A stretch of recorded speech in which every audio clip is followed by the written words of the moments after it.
Good evening, ladies and gentlemen. Welcome to another edition of the Market Smart Connection podcast. I am your host, Joseph Lawley, and along with me, as always, is Jesse Disbro Yes, I am here. I have not been released. and Matt Cooper. Oh, too soon, Jesse. It's never too soon for this. Especially, it's never too soon for. I was really hoping that you would say, "Great, sign with AEW." Oh, no, sorry. I wasn't on the ball. No. Great, sign with AEW. Go sign with Thanks, Joe. Away, AEW. Yes, great. So go ahead, Joe. Continue this wonderful podcast we have going on right now. Yeah, on today's show, we go through the normal spiel. We have our marking out segment. Do we want to just start over at this point? No, All we're right. fine. We're fine. Do you want to just start over with that, and I'll cut some dead air, and then have you go right into the start of the thing? No, leave this all in. It's fine. All right. Joe, the consummate professional here. Exactly. Why not? It's all live to tape. So yeah, we start out with the marking out segment, then we go into the Smarks remarks. We talk whatever topics that we got going on today, and trust me, we got quite a bit of them. And we finish off with our 1, 2, 3. And if you're listening for the first time and wondering what the Marks remarks are, Marks, whatever. I've only been doing this for 150 episodes. No, that's a lie. You've only been doing this for like 100 episodes, Joe. 120. You injured your podcasting finger, or Yep. You got laryngitis for 7 months or something. Some sort of kayfabe injury that we came up with. Yep. All right, so if you're listening for the first time, the marking out segment is a segment that I do. I'm the mark. And what I do is I look at everything that happened in wrestling over the week, and I choose one thing to mark out about. Typically, this is a positive thing that we're all happy about, but this time you got to address the elephant in the room. I'm not marking out about this, but it's probably the most important thing. This week, the WWE released a boatload of people, and depending on who you're asked, they were released or laid off or fired.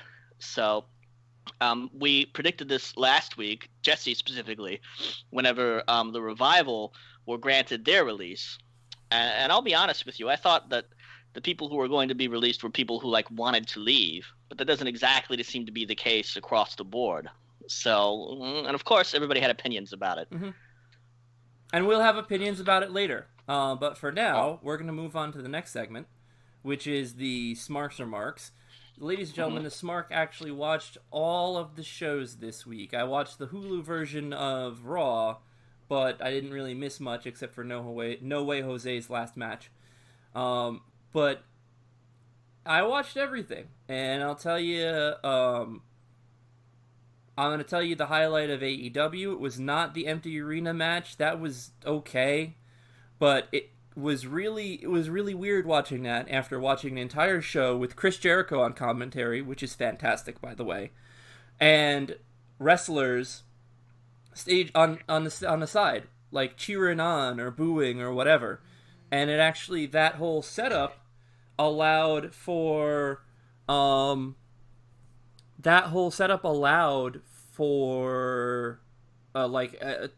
telling of a new story, in the fact that Jimmy Havoc came out of the row of people who was standing there to attack Orange Cassidy. So that's starting to spin off into new things. I think there's been some good stuff that came out of that. I think it was slightly the better show over NXT, but not by a whole lot. So yeah, that's about it for AEW. They did move the TNT title. We talked a little bit about this, right? I know we talked about... I think that got glossed over real quick. The TNT title is the mid-card title for AEW, right? Yeah, yep, and they're in the middle of a tournament for it. Lance Archer beat Colt Cabana, Andy Darling, Colt Cabana, in the latest matchup for that. So they're getting closer to it. We're going to find out some more people who are going to win or lose next week, and then we'll be in. I think that's the semifinals. This is the quarterfinals. Mm-hmm. So the round of 4. Yeah, there was only 8 wrestlers to start with. Yeah. So there'll be there were 4 matches this round. By the way, who do you have pegged for that? Literally anybody. Okay.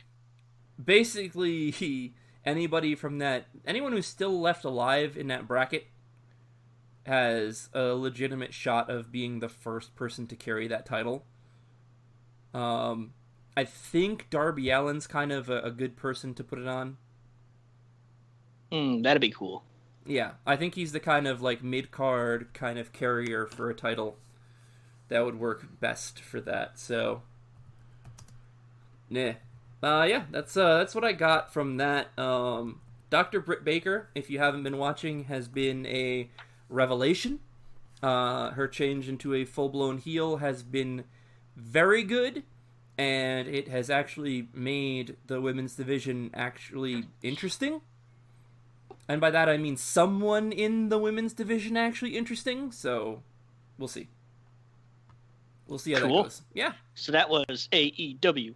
Yes, AEW.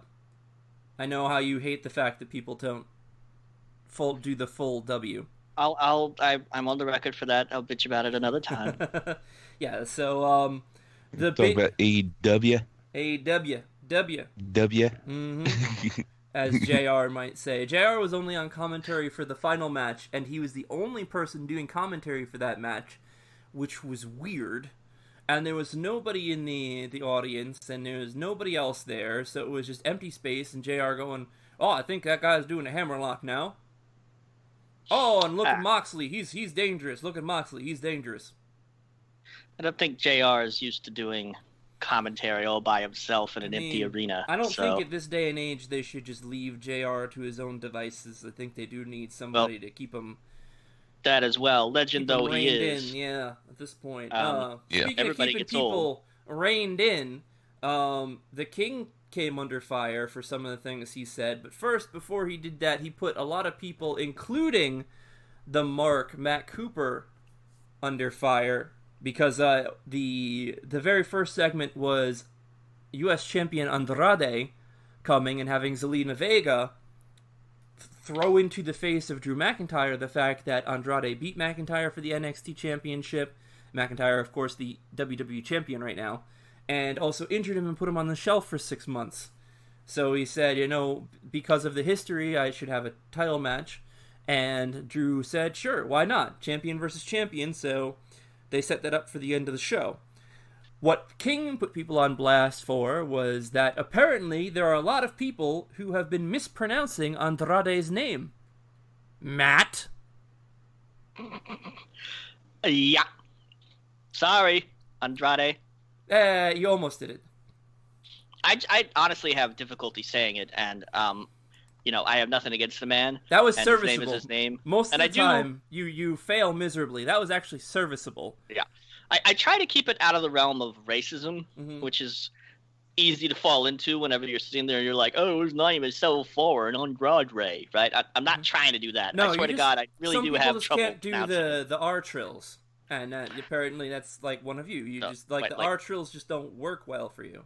Well, I'll have you fucking know the letter R can kiss my ass because I have trouble with that. Can it kiss your arse? In other words, get out of here. I will. That's it. Joe, can you roll your R's, Joe? Okay.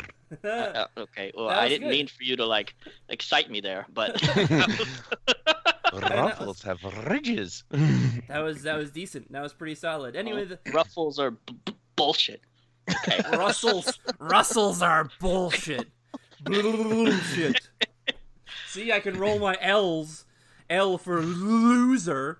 Anyway, so Asuka won her qualifying match for the Money in the Bank.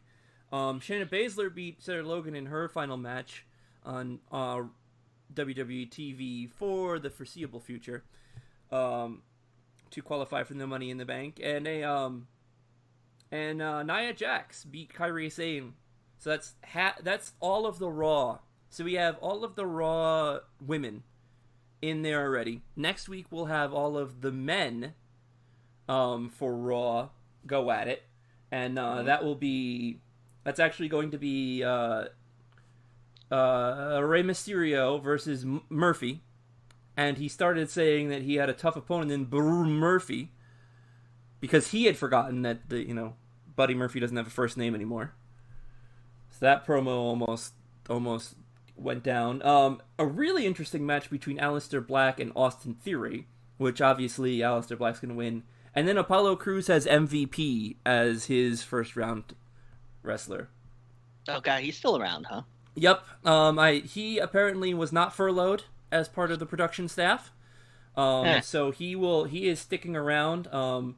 I guess they're valuing some production staff who can still do some things in the ring ahead of some others. Or, I'll give you the other major reason why we had some of those names on there later that I'll circle back to when we hit the whole point of the layoffs. But Raw will have all of their people figured out by next week. SmackDown is stretching it out a little bit longer. They had one woman and one man picked from have their matches this week. They'll have another two, one woman, one man next week, and presumably the following week they'll have their whole team. 6 people in the Money in the Bank matches this week. I think the biggest storyline coming out of Raw was the formation of the Vega Association, the Vega Associates, Zelina Vega's stable of wrestlers, Andrade, Austin Theory, and Angel Garza. Cool. They're looking like some of the big players, and they like the Hulu. If you watch the Hulu version, you can find out what WWE thinks is important from their 3-hour show, because they cut like half of it out. And yeah, unlike when you rewatch it on demand on FiOS, where they jumble the segments up, so where you see Alexa Bliss come out for a segment, and all of a sudden there's a match. After match, Alexa Bliss's segment is back there again. That is weird. If I watch it, if I DVR it, it obviously will just show me exactly what happens, and that's what I used with Spectrum when I used to have it there. But yeah, you obviously like the Aleister Black defeating Oney Lorcan. They cut because it just kind of gives Black a little bit more steam going towards his Money in the Bank match. They cut the Viking Raiders versus Ricochet and Cedric Alexander because it doesn't have a big storyline. And Bobby Lashley versus No Way Jose was also cut, which, again, not really any storyline for those people. So NXT, I think the big storyline coming out of that was the debut of Timothy Thatcher as the interim tag team partner for Matt Riddle for the NXT Tag Team Championships. They defend. What happened? Did the Bruiserweight get stuck in England? Yes, Okay. Entirely what happened.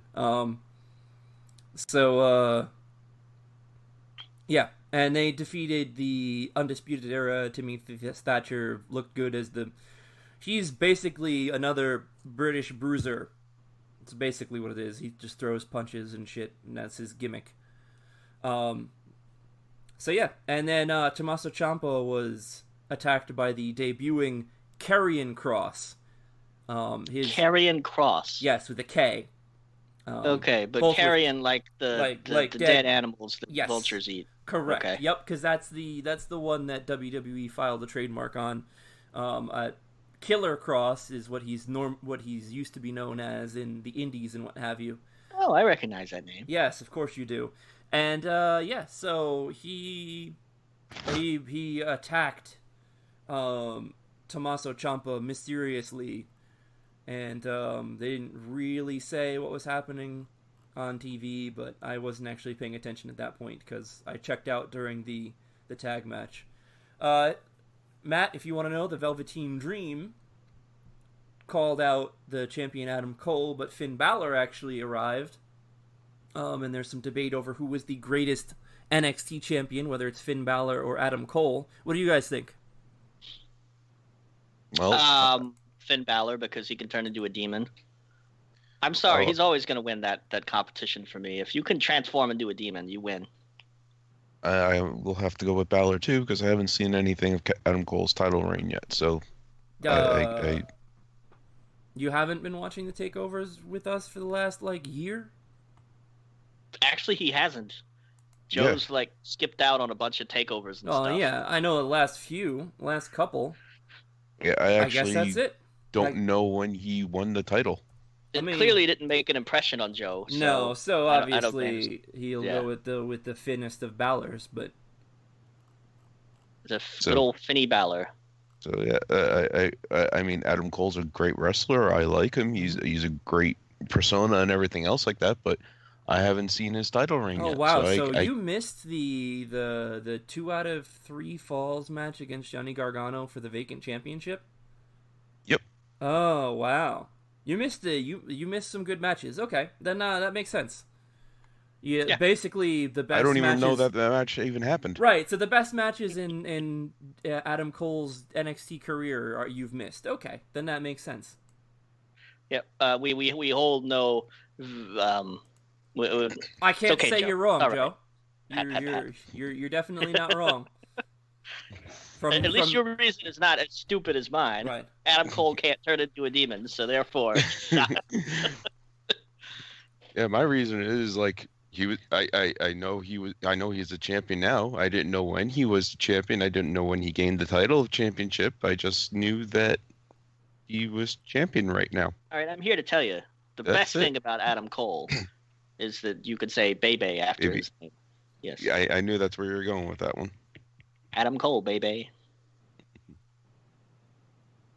See, now that we've like stupefied Jesse, he's. Oh no, I'm sorry. Yeah, all of my gold is used up, so I have nothing for you guys. That's a inside joke, everybody. It's a reference to the pre-show that we had. And I'll address toxicity in its place in WWE and wrestling as a whole later.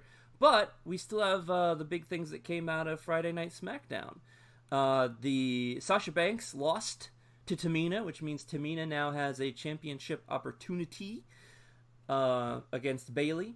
We had Lacey Evans come in and make the save in that match. So Lacey Evans will now face Sasha Banks for a Money in the Bank position next week. Sheamus will be facing Jeff Hardy next week for a Money in the Bank spot. And they've been running these great segments on Jeff Hardy's life. And this week was about when he left, how down he got and how bad his substance abuse got. So that was a well put together segment. I think that's one of the reasons why people liked the show so much. There was good wrestling, except Sasha Banks was living up to her Botcha Banks moniker a few times during her match. Other than that, she had such a moniker. She does. She actually, now that since Sin Cara was released, she's turned into the #1 botch worker in WWE. Oh no. Yeah, I saw a gif of her giving a t-shirt to Tamina, and Tamina was all like, I don't wear a small. Yes, it was, she's trying to befriend Tamina. And then like immediately after she tried to, like, there was like a head scissors or something, and she just kind of like drizzled off of Tamina. Oh man, that's pretty good. Like, pretty good imagery, Jesse. I figured that was probably the best way to say it, because she went to go do like a Hurricane Rana or something, and it just like it nope, that's not gonna do it. Yeah. Okay. Something that will probably be expounded upon a little bit later was that Naomi lost a spot in the Money in the Bank qualifying match to a deserving party. Yeah, hey, we'll talk about that later. Yeah, that's why I said it the way I did. And I gave you the opportunity. I had no idea what you were referring to, but then when you said it, I was like, oh yeah, we will talk about that later. I know. I for one am good at my job. And if I wasn't, I'd cut and we'd do another take. I'm here. Really, that's your job, yes. Yeah. to be there and occasionally put in a funny quip. Matt's here and makes noises. Good job. Mark. Oh God, really? I quack like a duck, but I said Mark instead. Yes, exactly. Mark. It sounds like the Cadbury Easter Bunny almost. Yes. Quote unquote. Happy Easter, everybody. I think we might have said that at our 150th, but if that's one of the things that you celebrate, I hope you enjoyed it. Daniel Bryan, I almost didn't enjoy the Daniel Bryan versus Cesaro match because the hacker hacked into the match. And he didn't actually say anything. He was just like, hey, I'm a hacker. I have a promo. People who think they're friends, one of these friends aren't friends. And then it was commercial. So they interrupted a match with a hacker, and then they cut to a commercial? Yes. What happened to the match? It eventually came back after the commercial. And that was like right after somebody got, like, there was a tope suicido into a table, and it was like, oh, big spot. I'm a hacker, and all the truth will be known. And then it's a commercial, and I was like... It's like double interruptions. Yeah. That's the like worst thing. First of all, you interrupt no. a good match with an interruption, and then instead of bringing us back to have some sort of continuity, no, it's just a commercial. And then we come back, and the commentary team's just like, and we're wrestling here, yada, yada, yada. And I was like, what the hell? Did your feed not get cut into? What the hell's going on here? I was a little perturbed.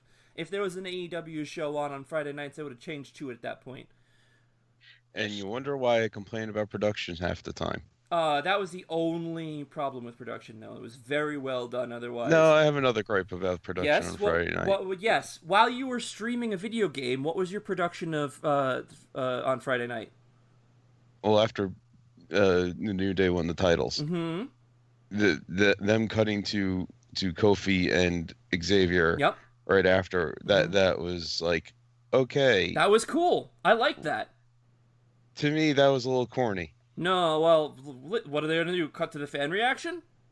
No, they could have just ended the night and then win the titles. They didn't have to cut to, 5 minutes of cell phone video of them cheering and reacting because Joe, just this is the world that proves we live it wasn't in really now. live. You should blame COVID-19 for this show, not the WWE. I have a production gripe. Yes, what is your production gripe, Matt? He who does not watch the shows. I saw a cable on the floor. Did it trip someone? it looked like it was in the wrong place, man. Okay, it was very distracting. You know where you saw it? When Big E was rolling across the floor with the belts after he won the SmackDown Tag Team titles from The Miz during their triple threat match. Hooray! Yeah, that was the big thing that happened. They made up for not having been at WrestleMania, so... Right. There was also a real big thing that a lot of people liked, a big talky bit in the Otis, Mandy Rose, Sonya Deville, Dolph Ziggler storyline, which is probably the best storyline going on right now in WWE. And it was the best, most passionate promo that I've heard Sonya Deville cut in NXT, WWE, Tough Enough, any of those. It was a little cheesy, and I hope they have a little bit more layers to it, but she had so much passion that by the end I kind of let it go, and I'm interested in where it's going to go. Cool. Yeah, so that was that. That was everything that happened there, and that was one of the things that people really liked this week, and people actually popped well for on Twitter for. Didn't they start doing some stuff with yada yada yada blah blah blah, The Fiend and Bray Wyatt? Yes. Oh, that was another thing that they popped very well for. The WWE's website does not have anything that's on it that isn't wrestling for some reason. So all of the non-wrestling segments aren't on there. But yeah, WWE, as they've been doing very well with The Fiend, is remembering things that happened in the past. I know, Matt, you've already checked out because you're like, oh, the past? Never mind. Mark. No. Yeah, the further back you go into my memory, the more it's just noise and TV static and the word mark. And Hulk Hogan's theme music. Just like an endless stream. It's like Hulk Hogan ripped open his shirt to reveal another Hulk Hogan ripping open his shirt, and so on and so on. It's like an Old Spice commercial. Oh, God. But yeah, they've been doing real well remembering the pasts of characters and things they've done or haven't done, and it's really making the Smarks smark out. And it was a dive into Braun Strowman's past in more ways than one, because he came out on A Moment of Bliss, Alexa Bliss's talk show, which Nikki Cross is the star of, by the way. And, you know, they had a little bit of a Team Little Big reunion from the Mixed Match Challenge. And he saw, they talked about, oh, you know what, it's, you know, Bray gets into people's heads, he's maniacal, he's got multiple personality disorder, he's weird, he's crazy, how are you going to deal with him? And Braun was like, he's going to get these hands, he says right into the camera. And then Alexa's like, oh, well, we didn't want to end the show right now, so what else happens about this? And then Braun was like, hey, oh, is that for me? And he notices a present. And Alexa was like, no, I didn't get you anything. And like mouths off microphone to Alexa, to Nikki Cross. Did you get something? And it was the old black sheep mask that Braun Strowman wore when he was first brought into the Wyatt family. An easy, convenient place where they could find it in the prop department over at the WWE Training Center. The shape of this thing looked like they had to ask someone to go to their kid's room and grab it out of the toy chest because they didn't have an actual version of it anymore. That's cool. Yeah, no, it is very cool. I'm glad it wasn't Rowan's spider. No, Rowan in or his white sheep mask, which you can now get on clearance, I think, on a WWE site.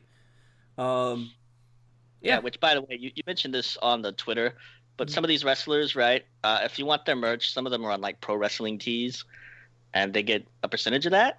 So, yes, they do. Right. And they also, Dolph Ziggler also said, yeah, hit up their Pro Wrestling Tees. There's also a website called Cameo, which is where you can order personalized videos from people. So yeah, okay. Yeah, I think we talked about it at one point, and a lot of wrestlers are on there. Drake Maverick has always been on there, and he was he, as he tends to do with his joking around, set his cameo at $2,500, which for Joe that's $2,500. I have problems with that too. Thank you very much. Well, for anyone listening who doesn't know that, well, I'm singling out Joe because we've had this issue before with Joe, so I just wanted to make sure everything was good. Okay. I just wanted to be as vitriolic and toxic as I possibly can today. So, speaking of vitriol and toxicity, and not the what was the name of that band that made it? Whatever, I screwed this up. So System of the Down. Oh yeah, I don't like them. So, well done, Joe, for getting the reference. I'm on top. I 5 points for Joe. Yeah, Joe not sabotaging. Yeah, points. You did it. You actually helped us transition to our next topic, right, Joe? Sure. The WWE releases, right? Yep. Sure. Okay. So we mentioned this a little bit earlier in the show to give a short recap.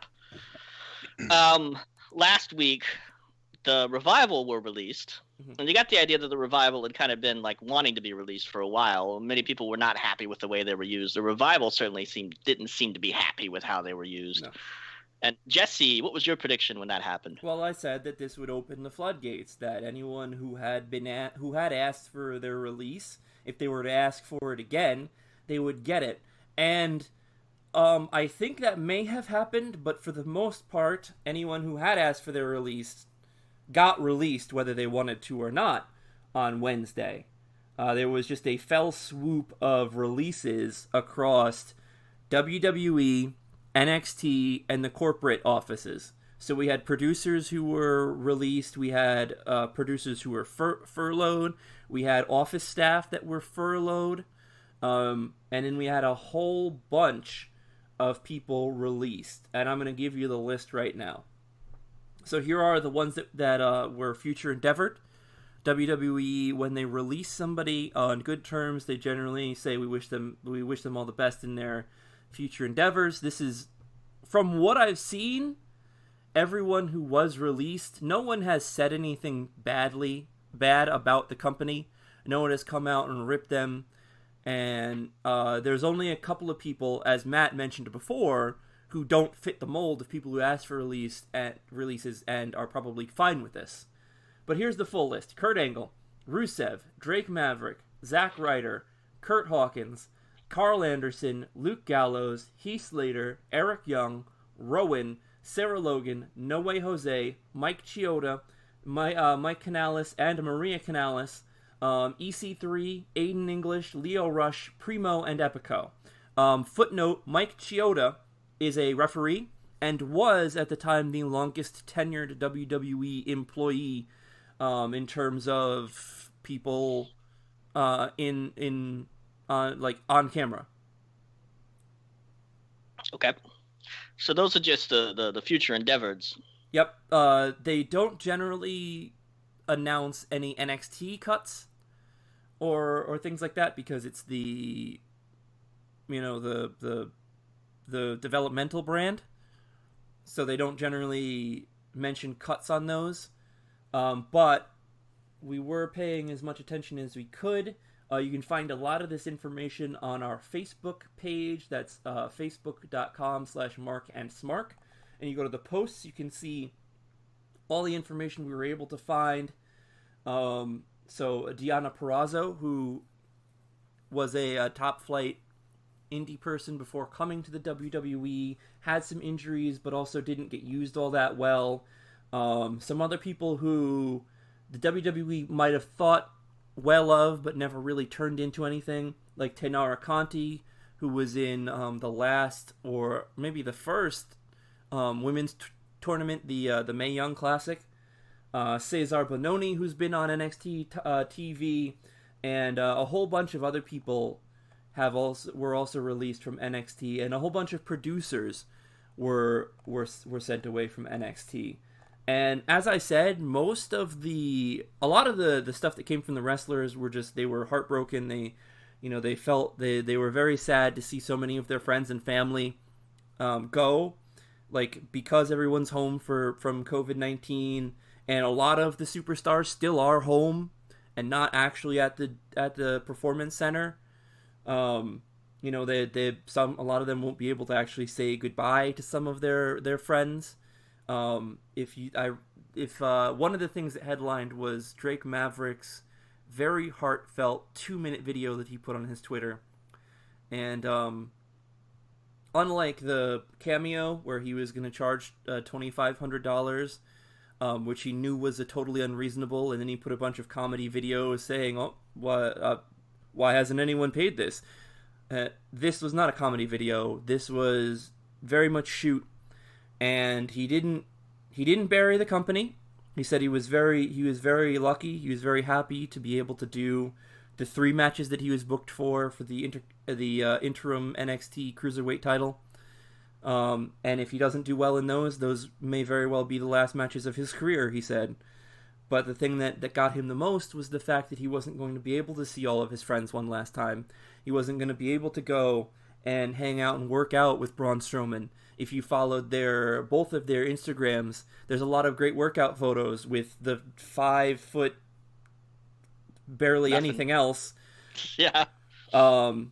Drake Maverick standing next to the monster among men, Braun Strowman, while they work out, and one of his great friends, part of his wedding party, as we saw during the 24/7 championship run that Drake Maverick had, was EC3, who came along with him to WWE from Impact and was released.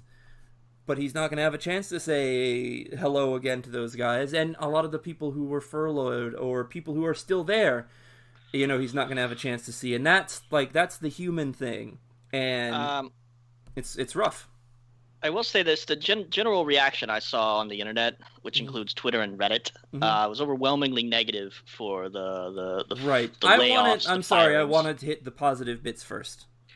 Yeah, nope, got to get to the negative stuff. I wanted to hit the positive bits and say that the wrestlers all were very supportive of each other. They all said that we will get through this. We'll see you sometime in the future, maybe. Even Leo Rush, who was openly hostile to the company at some points, was just like, all right, this is just another point in my life. I get to, do something new. I'm open for bookings now. And he spun it that way and was very gracious about how it worked out.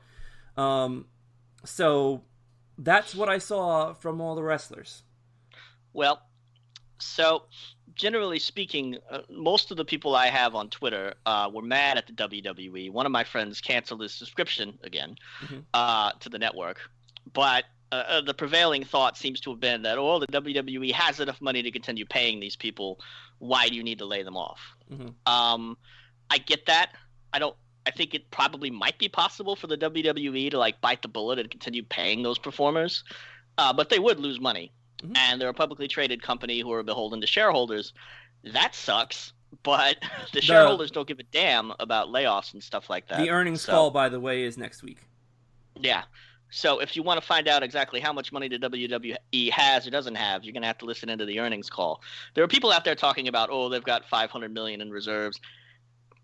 I don't really think a lot of people understand exactly what the WWE's finances are. And if you're a company like the WWE, you might sit there and say, yeah, we've got $500 million cash on hand, but that money's probably committed somewhere. Right. Big organizations like that. Also, the stock price dropped considerably in the past few weeks anyway.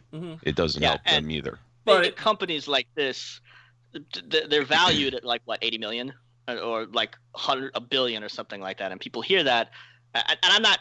I would be accused of being a bootlicker if I were to go along these lines, which, you know, the internet is wonderful about this, right?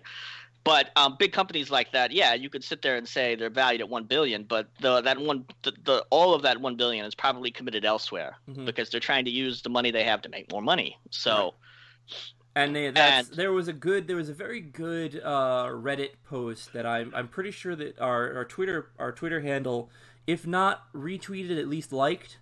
That went and did some research on all of the main points that people have been using to beat, to try to beat down the WWE on this, and tried to give more,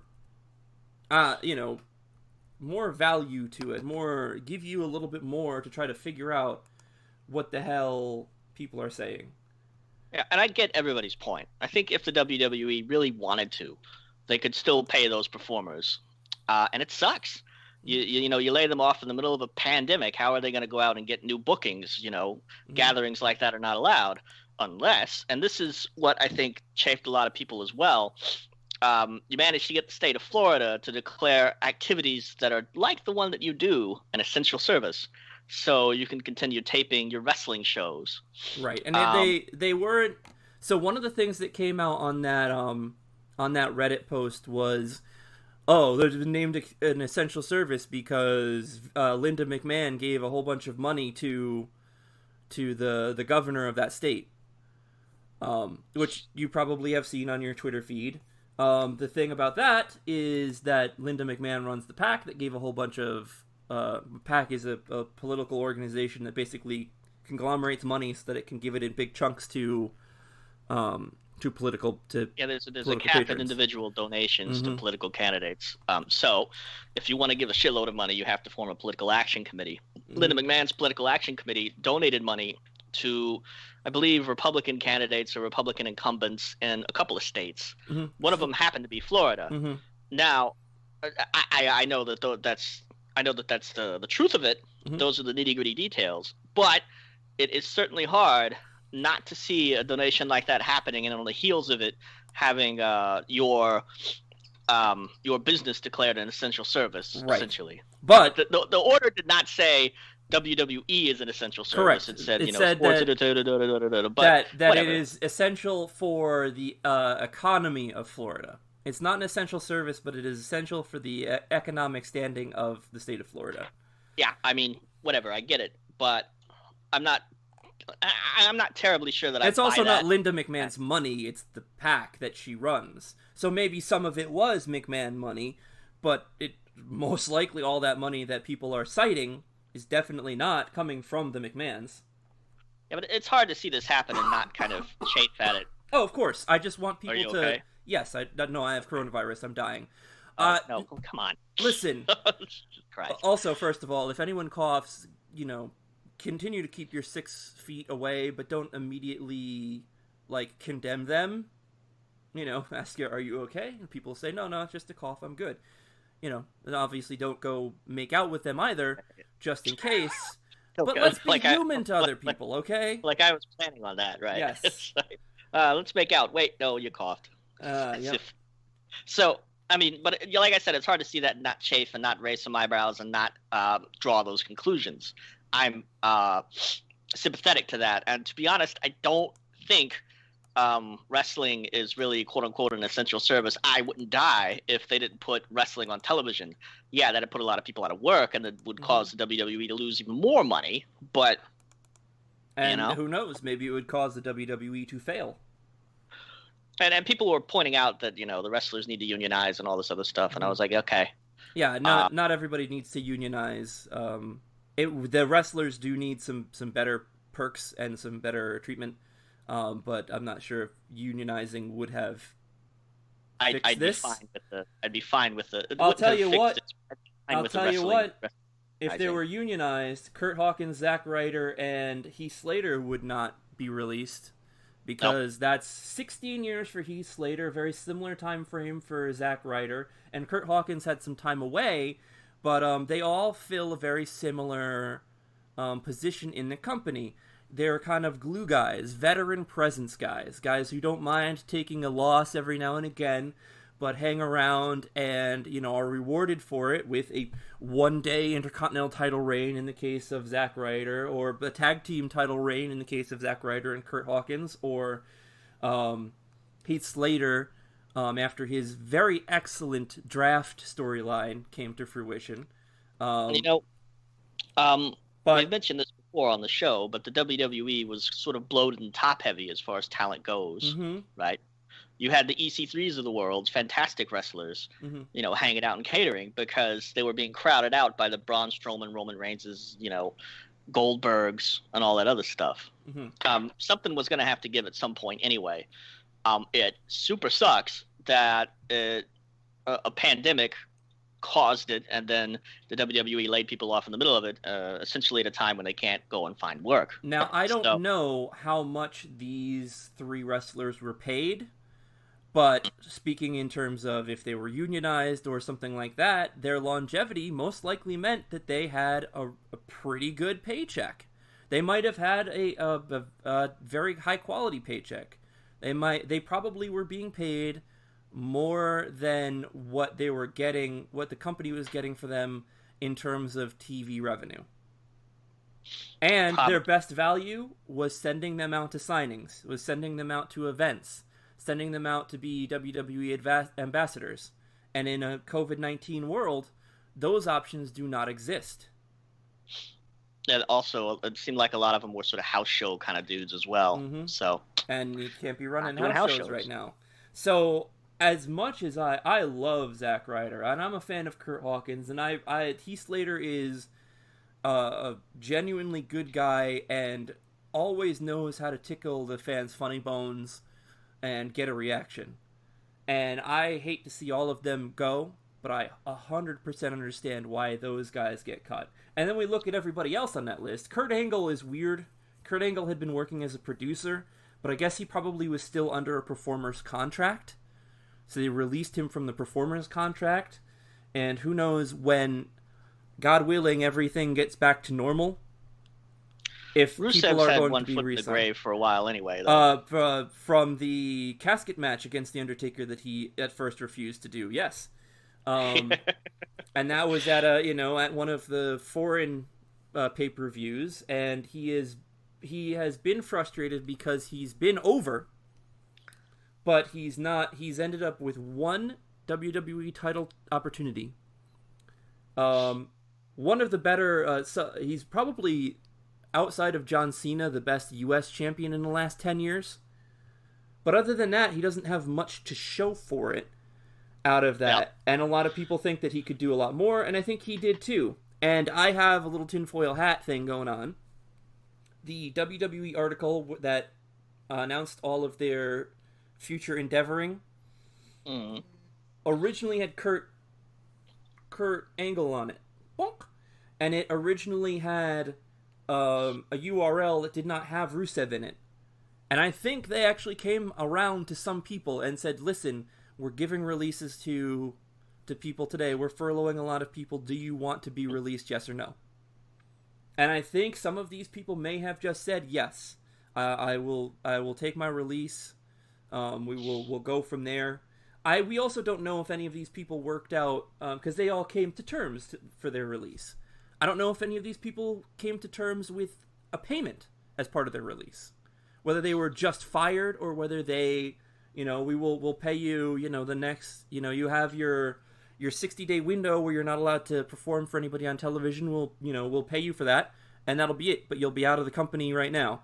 Or we'll give you a severance. Maybe some of these people got some sort of severance. I don't know. None of them have said anything about that. And it's one of the things that people have just barreled their ass right past, just to kind of bury the company. We're looking at Eric Young, who they mismanaged Sanity terribly, and he can get to go somewhere else. We're looking at Primo and Epico, who had negotiated being like on loan to a Puerto Rican wrestling company, and were rumored as part of the releases during the last big set of releases. And Leo Rush, who we already talked about, Aiden English, who they moved out of wrestling to be a commentator. I'm sure he wasn't excited about it. Yeah, I get your point, but I think a lot of people, and this is have trouble giving the WWE the benefit of the doubt for their history as a relatively scummy company and what was a pretty scummy business for the longest time. I get that he is a big bad boogeyman, and he deserves some of that, and Vince McMahon does deserve part of that reputation.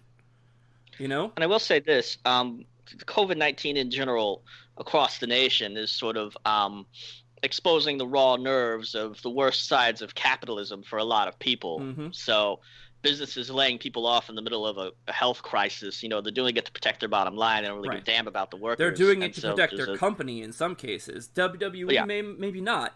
If you do look at all the things that were put there, they probably could have sustained holding all these people.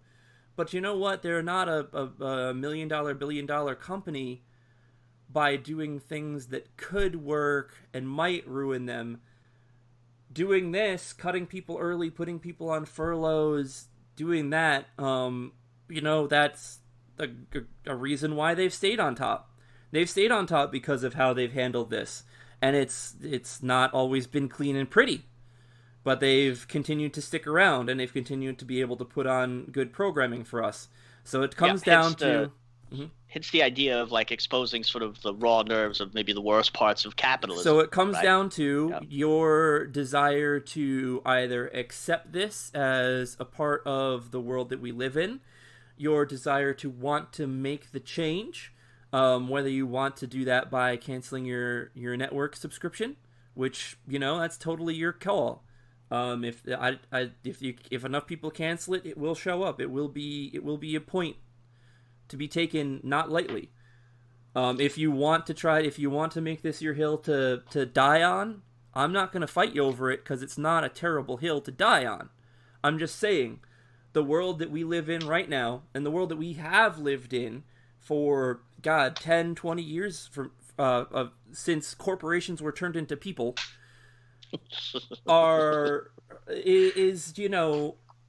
is what allows this. And everyone on this podcast has been laid off or furloughed. None of us are actually working. Full time. Are you you had some issues. You had some time where you were not working. I had a little bit of hours cut, but yes, the entirety of my adult life, I have never been fired, laid off, or furloughed at any job. Oh, so good on you. You're staying ahead of it, like WWE apparently is. No, I'm just lucky. You are very lucky. It's rough. It is very rough, and I do feel for all these people. I feel for Maria Kanellis, who's pregnant with another. Well, no, I think they just had that baby. But they just had that baby, Mike and Maria Kanellis. Mike actually asked for his release. So it's no surprise. The Canalises, this is the Canalize? Yes. They've been trying to get out for a while. So yeah, some of it I was not surprised about. Mm-hmm. Others I were, like Zack Ryder, Heath Slater, that one wrestler that I confused with all three of those people. Uh-huh. Kurt Hawkins, yes. Kurt Hawkins, that was the other one I was trying to think of. Yeah. So here's one other sticking point that I wanted to address as well, and I just wanted to give an additional line of thought to it. But Sarah Logan and No Way Jose. Sarah Logan has actually been on TV a little bit recently. No Way Jose has never been on TV. But they came out. They came out to do a live show on Monday and were released on Wednesday. A lot of people had issues with that. Matt, what do you think about that? I think it's kind of crap. It's sort of like firing somebody on a Friday after you get a whole week of work out of them. But I don't know. It's never a good time to fire anybody. But I got laid off crap. like the day after I came back from vacation, which included my birthday. Oh, happy birthday! You're laid off. Yes, that was pretty much it. Yeah, I mean, it's never a good time to fire anybody, but it's especially awful if you're a performer and you're in front of people and you're like, "Hey, here I am," and then the next day they're what like, "What do you think about the credence of it was that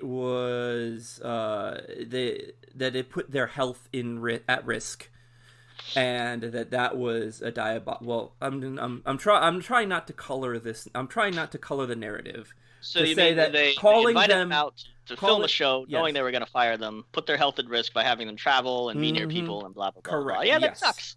Yes. Yes, it sucks in a bubble, in a vacuum. It absolutely does suck if that's how it worked. If these people want to work and don't generally care, like, so what if they got fired this week or next? They want to get out there and get every opportunity they can, or if they know they're getting fired, they want to get some more TV time so that their next company has something fresh to look at in terms of their repertoire, in terms of their resume. Also, in terms of Sarah Logan, her husband from the War Raiders also wrestled that night. So they didn't know. Nobody knew. I definitely heard that. That everybody can agree on. Nobody knew that it was coming. Some people might have thought it. Some people might have heard it. But if it was in the back of Sarah Logan's mind, I don't know. If it was me, and I knew that maybe there'd be cuts coming soon, and I got a chance to go down and do Raw, where my husband was working, and be backstage and work with him, and maybe it's my last time, maybe I get one more chance, who knows? I'd take it. I'd go. If I were No Way Jose and I hadn't been on TV for months, or had one random thing on TV before, I'd say yes, let me go. No Way Jose lives in Florida. He was in Florida. He didn't have to get on a plane. He didn't have to do, cross-country planes, trains, and automobiles with John Candy. I would say yes, I would want to do that. And that's the other thing that some people just aren't taking into account.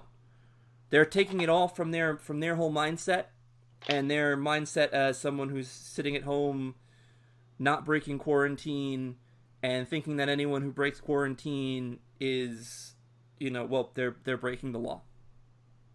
I don't know, man. There's like this idea of a personal responsibility and choice and all of that stuff, but it becomes harder to maintain that if we're talking about your job, your career, your well-being. By well-being, I mean financial well-being. Right. So the idea that's like financial, social, emotional, mental, all those things. So the idea that, and I've heard some people say this before, they were like, "Oh, well, you choose to go to work." It's like, bitch, I don't choose to go to work. I've got bills. Right. So, some people who were furloughed are still getting paid. Some people who are furloughed aren't getting paid. There's just no hours available. They're still, they're still they're still a member of the company. There's just no hours available for them. You know what? We haven't made Joe say anything about this. Joe. Yes. What do you think? Well, it is what it is right now with the whole world. I mean, like you said, we're all out of work right now. I'm out of work. So you got to make do what's due. I'm still waiting for unemployment. So, hey, there you go. Right. But if WWE called you up today and said, "Listen, we need you to start coming into the Connecticut office to do editing," would you say, "No, it's not an essential service, I won't go"? No, I'd be taking it because, it's one better work than what I'm doing now anyway. But that's a whole different story here. But yeah, I mean, I would take it. I'd be doing editing for them. Yeah, and I'd say the same thing. I wouldn't say no. It's that we can't. I can't do. I might say no because I'm sitting here earning money sitting on my butt because I've been furloughed with money. Unfortunately, some people haven't, and I feel for those people. But it's tough. It is very tough to kind of take this all, and I think, as you mentioned, there are some raw emotional nerves that have been exposed, and I think people it's too raw right now. This is kind of the sort of thing that we need to step back from and take a look at and see what happens. It's possible that in a month or two everything goes back to normal, and half these people are rehired back to the company. It's possible that in 2 months, when they start doing live shows again, Heath Slater and Zack Ryder and Kurt Hawkins are all hired right back. Done. But we don't know. We don't know, and that's I think part of people's issue too, is that we just don't know what's happening. Hell, we could be like this until July. You never know. We could be like this until September. Yeah. We could, Florida could open up all the beaches, and it could become a huge vector for the virus, and the virus could mutate, and all of a sudden we're in goddamn outbreak chasing monkeys. That is the scary and the crazy part of this whole thing. It's so new, it's so different, and people have problems with new and different. They have problems with change. And you know what? If you want to vent and you want to focus it with your impotent internet rage at WWE, by God, go for it. If that means it doesn't hurt anybody else, whatever. I can deal with it. Sigh. Okay. Anything else? Well, one of the things that I saw relatively the reaction to it was actually pretty good overall. Some people were still saying, I understand how you can do live shows in Florida, but how are you going to do live shows in Connecticut? And that's the fact that the Money in the Bank match will be at the corporate offices, which is one of the things that WWE, they not only laid off people and furloughed other people, but the executive staff all took pay cuts, and they stopped, they're not moving forward with new headquarters, which is what they were doing. So they've stopped that for now. So we'll still be in the old headquarters when they have the Money in the Bank match there, and it's going to be a climb the corporate ladder match. That's the tagline that they had on the MS Paint looking graphic that they put up on Friday. And it's literally going to be people going from the bottom floor of the company to the roof, where there will be, I haven't heard anything for certain, but I heard that there will be like a ring with the Money in the Bank thing aloft, and then there will still be like a ladder that you'll have to climb there. That's what I've heard, but I haven't seen it confirmed anywhere. What do you guys think about that kind of match? Myself, if one of our guests from last week, Angrasani, was on here, he and I would be able to talk about our 1 to 3 match, which is where we had a wrestling match in our basement wrestling fed that we had in college, where we actually fought each other from the first floor of that to the top floor of our apartment building, up that stairwell, and the first person to escape the stairwell was the winner. And we had a lot of fun with that, and that was actually the best match that our trash fed put together, which isn't saying a lot, I know. But I'm excited about this. This could be really interesting, and it could put some, a little bit more movie magic.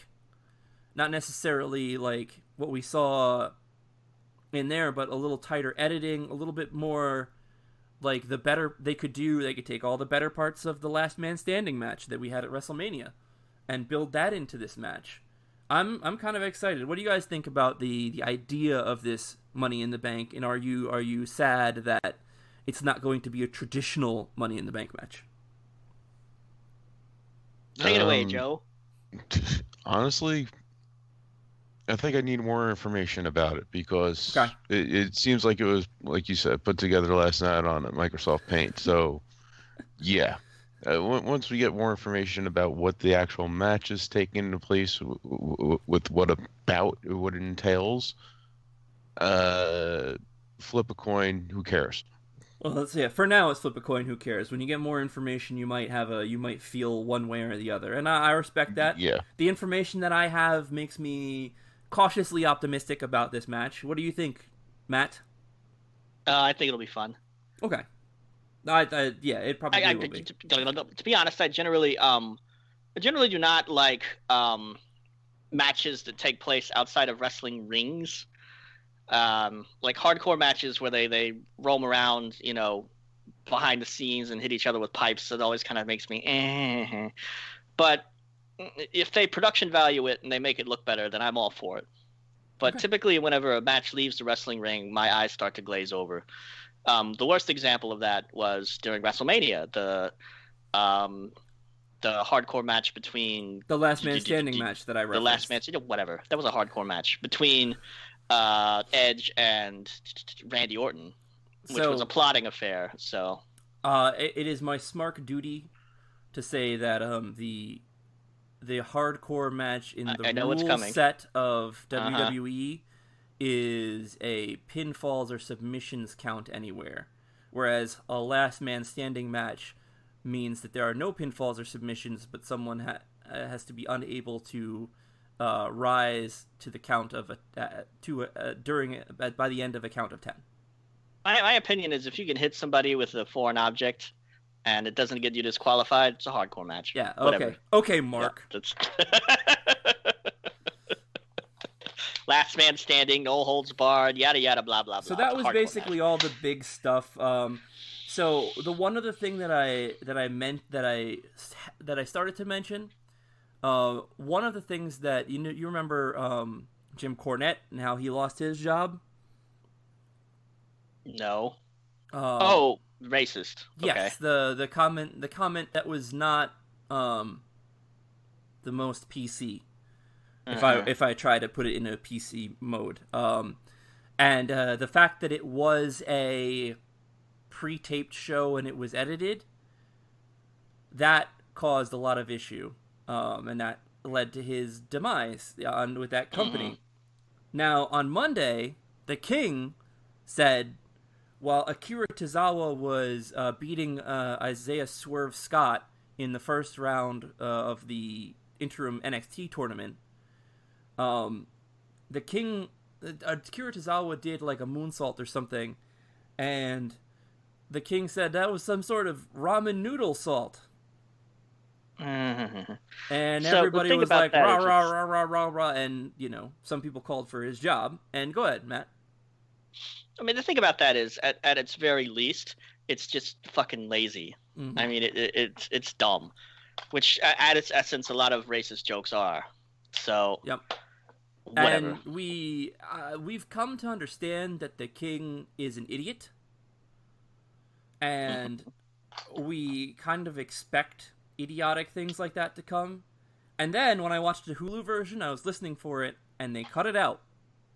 So, unlike NWA, who let a pre-taped version of that match air with the culturally insensitive item, WWE was like, no, don't do that again, and we're gonna take it out because it's not the best way to be putting commentary out there. So there you go.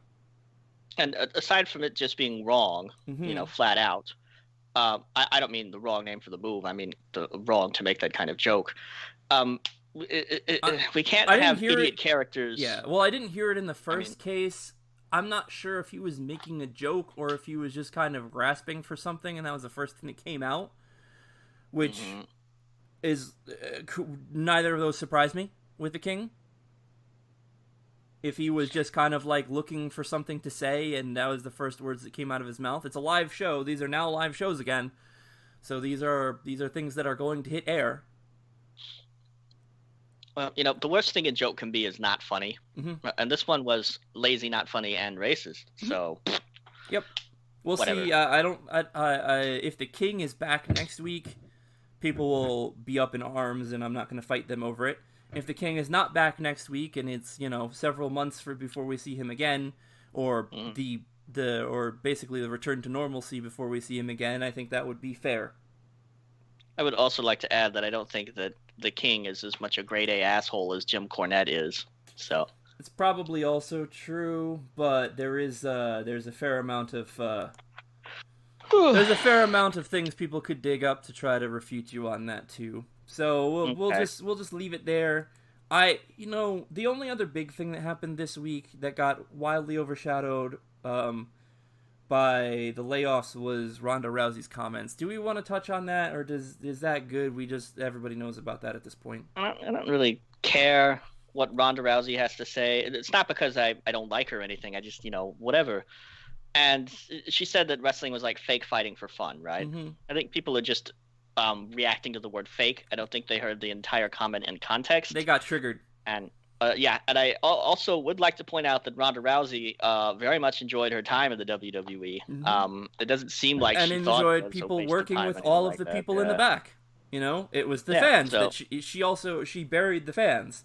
Which if this is all a work, she's doing a fantastic fucking job. Because the fans have immediately exploded and want to murder her. And I think a lot of people are just rankled by Ronda Rousey anyway, because she had kind of a darling run in the WWE. She came in without having really worked any independent circuit stuff. She was rocketed into a championship pretty much right away, stayed there, and then once she lost that luster, she, checked out. She was like, all right, bye.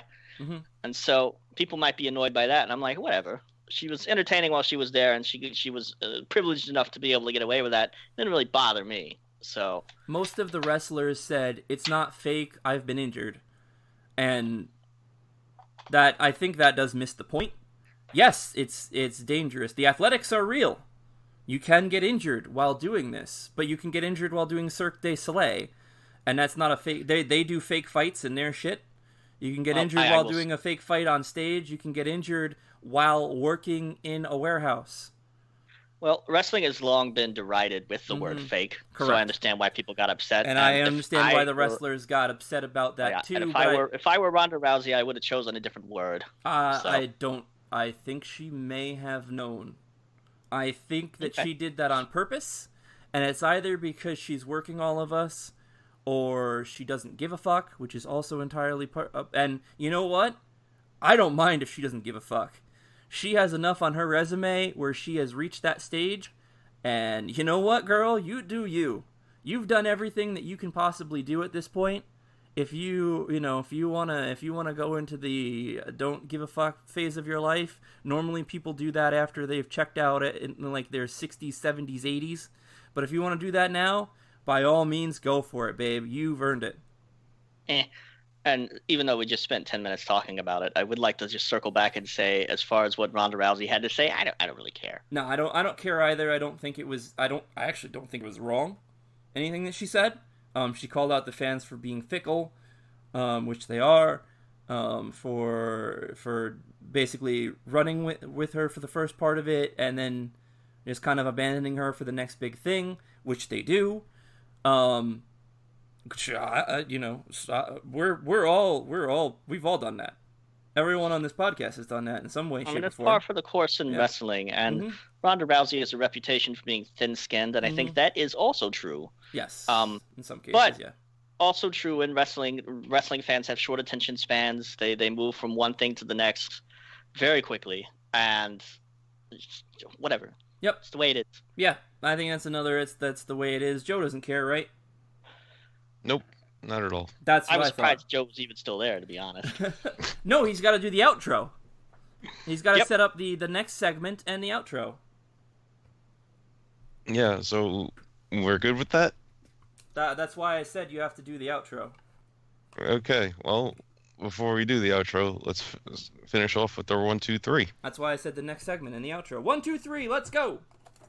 Alright, and if you're wondering what the 1, 2, 3 is, if you're listening for the first time, it's where we just have random thoughts about wrestling. It could be good, could be bad, funny, entertaining, serious, not serious, all the other fun stuff that we got going on in the world today. So, Jesse, take us away with number 1. Well, number 1, I was going to go ahead and talk about Cameo and pro wrestling tees and stuff like that, but I'm going to hone in on something a little bit more specific. Dolph Ziggler on the live show Friday night came out in his trademark blazer and t-shirt look, but the t-shirt he was repping was for the tag team of Ryder and Hawkins. So props to him for coming out and repping his endeavored brethren, as it were. Just it was a nice silent statement